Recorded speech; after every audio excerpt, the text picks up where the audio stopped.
দিয়ে আল্লাহর নাম জিকির করে। এই জন্য নামই হলো মোল্লা মোহাম্মদ আমির খান মুত্তাকি। এই পররাষ্ট্রমন্ত্রীটাও আসছিল ওই দেশে।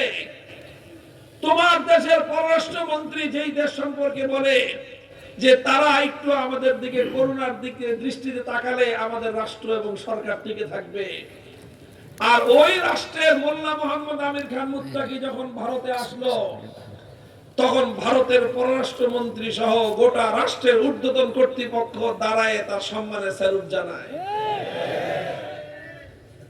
এইটা হলো পার্থক্য।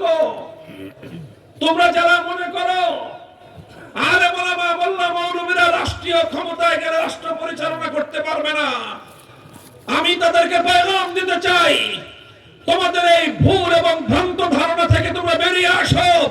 আল্লাহর কসম খেয়ে বলি, যাদের পক্ষে কোরআনের ইলম আছে, যাদের পক্ষে ওহীর ইলম আছে, তাদের কাছে যদি রাষ্ট্রের দায়িত্ব যায়, খোদার কসম বিশ্ব দরবারে দেশ এবং জাতি হিসেবে মর্যাদাশীল জাতি হিসেবে মাথা তুলে দাঁড়াতে পারবা।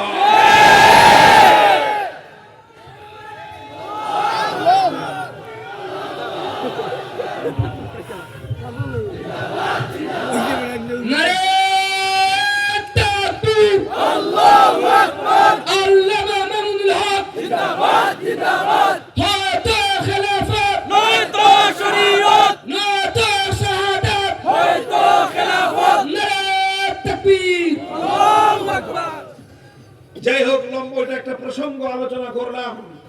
আলোচনা এরকম অসংখ্য পয়েন্ট আছে আমাদের কাছে।